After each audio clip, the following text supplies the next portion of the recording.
morning. Good morning, children. In the previous class, you learned about the crop rotation method. Today, we learn about the mixed crops.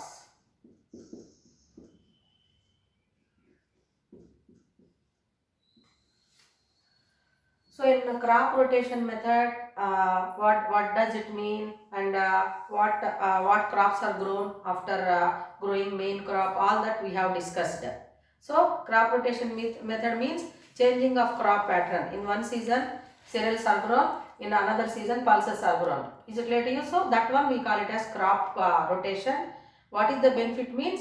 We are going to retain the fertility of the soil. Nutrient value will be retained in the or replenished in the soil because of crop rotation method. So now here mixed crops, growing of mixed crops. So crop rotation method or mixed crops or biofertilizers, all these will come under what is that proper crop management methods. Is it clear to children? So what is the meaning of mixed crops? Means in the given land, same area of the land, different types of crops are grown. Is it clear to you? So in one season, different types of crops are grown in the one land or field. So what is going to happen because of that? Different varieties of crop yields the farmers are going to get. Is it clear to you? So usually in the mixed crops, what type of crops are grown? Cereals and pulses. Cereals and pulses are grown in the same field, so that the cereals are going to make use of the nutrients, and the pulses, as they contain pulses plants, for example legume plants, bean family plants, they contain the root nodules, and that nitrogen will be used up by these cereals. So what is the use of mixed crops means? Here in the given land, different types of crop yields the farmer is going to get in the same season. Apart from that, the nutrients will be replenished, or nutrients will be nutrient value will be maintained in the soil because of growing mixed crops. So have you observed any time in the given field growing different types of crops? So like if you see the fruit yielding plants, fruit yielding gardens, if you see, so gap will be more. Is it not, children? So where in that gap some other crops are grown. Is it clear to you? So main crops are said to be fruit yielding plants. So whereas other crops, if we see in the same field, so pulses if we are growing there, obviously that nitrogen whichever is produced because of the root nodules present in them will be make you is used by the fruit yielding plants. Is it clear to you? Apart from that, a groundnut crop field, if you see, that crop will be grown along with the cereals like jowar, then maize, sorghum. Is it clear to you? So then millets, other millets. So if they are grown, they are growing with less water and giving good yield. Is it clear to children? So that the nutrient value will be maintained in the soil. Just now I said you that what is the meaning of mixed crop means more than one type of crop is grown in the field. So different crops are grown, then it is called mixed crops. So here you are observing red gram in haldi. Okay. So haldi, it is belonging to Gramineae family, and along with that red gram is grown. Red gram means kandulu. Okay. So that red gram belongs to Legumineaceae family. Next, if you see cabbage in groundnut field. Okay. Cabbage in groundnut field, what it will see this cabbage and this one groundnut. So groundnut plants, they have root nodules, and that nitrogen is supplied to this plant. So farmer is going to get benefit. So two different crops, crop yields they are going to get. Is it clear to children? So some other combinations. which are grown as mixed crops. If you see, very important for examination also. Peas grown along with green gram, soya grown along with peas, then corn grown along with black gram, groundnut grown along with sunflower, maize grown along with red gram, sorghum grown along with pea, cotton grown along with groundnut. See, so different combinations of crops are grown, so that will help in replenishing the nutrient value in the soil. Beetle leaves. So beetle leaf crops, how they are grown, you know that these are main trees, especially you can take drumstick plants, then flax tree plants. So to that the beetle leaves will be grown. So they are going to get benefit actually. Beetle leaves, it is a commercial crop and medicinal value also it is there for this beetle leaves. Then this drumsticks, then flax seeds, those plants are also grown. Is it clear to children? So like that here, mixed crops in the same field, if they are grown, two different crop yields the farmer is going to get, and which gives benefit to the farmer, and it helps in the replenishing of the fertility of the fertility or nutrient value of the soil. Till now you learned about the examples for combinations of mixed crops. Now we learn about the root nodules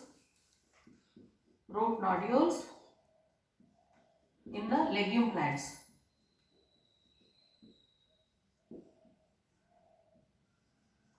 Legume plants means already I explained you bean family plants. Examples, all pulses belong to leguminaceae family. Is it clear to children? So now if we observe the root of groundnut or red gram, or roots of groundnut or red gram or Bengal gram or horse gram. So here leaves will be there. So roots, if we see, the roots contain nodules. Okay. So these nodules are called as root nodules.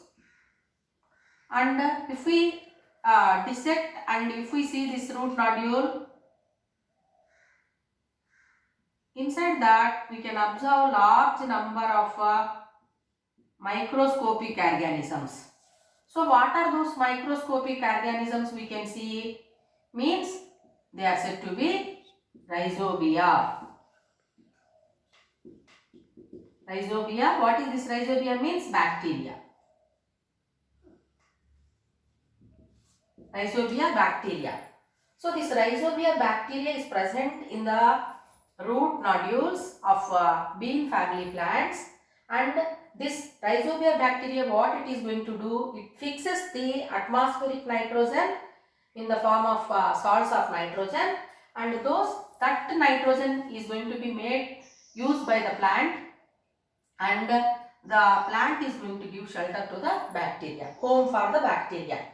So here two different organisms living together, getting benefit from each other. So that type of nutrition we call it as a symbiosis. Symbiosis nutrition. So that is the reason here farmers, when they grow legume plants along with the cereals or along with any other crop, what is the benefit? The root nodules of these plants, as they are storing the nitrogen in the form of salts of nitrogen. So when it is plowed, the nitrogen present in that root nodules will be back to the soil, and when the main crop is grown or other crops are grown in the same field, that nitrogen will be used up by the plant. So that is the benefit of growing legume plants along with other crops or in the other seasons. Is it clear to children? That is the importance of this leguminaceae plants which are having root nodules. Experiments are going to give the result as per hectare of land.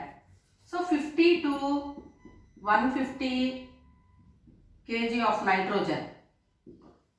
Is it clear to you? So 50 to 150 kg of nitrogen is going to be supplied to the soil because of growing legume plants. Is it clear to you?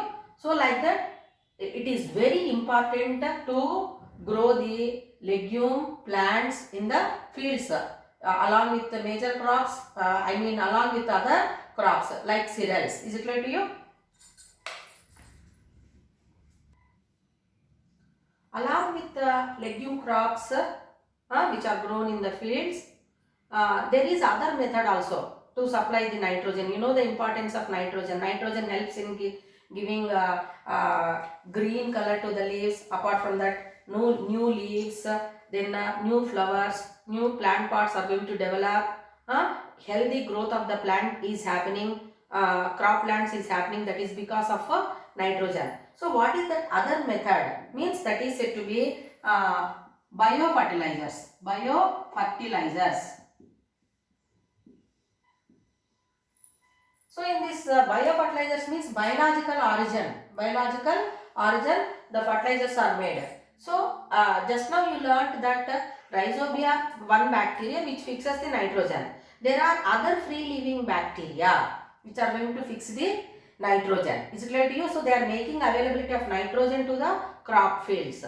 So what do we call such type of bacteria? Means free living bacteria. Free living bacteria. So these are grown in large scale. That one we call it as here bacterial culture. Is it clear to you? So free living bacteria which are present in the surroundings, they are grown in large scale. They are cultured. Cultured means here grown in large scale, and those bacteria are provided or supplied to the fields where they are going to help in providing or making availability of nitrogen to the soil, so that the nitrogen will be made used by the main crops, and they give the good yield of the crops. So now free living bacteria, what are the examples? You have learned like blue-green algae. Blue-green algae. Blue-green algae. So like azospirillum you can take, or Chlamydomonas you can take. So all these will come under blue-green algae. They are cultured in large scale and they are provided to the soil, so that these are going to provide nitrogen to the soil, and that results in the good yield of the crop. So this blue-green algae culture, it is usually seen for the paddy fields. Is it clear to you? In rice fields they are grown. They are along with the paddy fields. In that only, if this blue-green algae are grown, so they are going to provide nitrogen to the paddy fields. So because of this method, what is going to happen? Nitrogen is applied, or nitrogen is supplied to the crop yield. But is the field with the other important nutrients, like you can take what are the major nutrients? Means you learn nitrogen, phosphorus, potassium. All these are very important. So are they going to be provided? Means no, only nitrogen is provided because of these methods like mixed crops or crop rotation method, by using legume plants, or biofertilizers, growing bacterial culture. So they all provide nitrogen to the soil but not other important nutrients. So how they are going to be provided? Means some other methods like organic manures. Is it clear to you? So that we will discuss tomorrow. Thank you.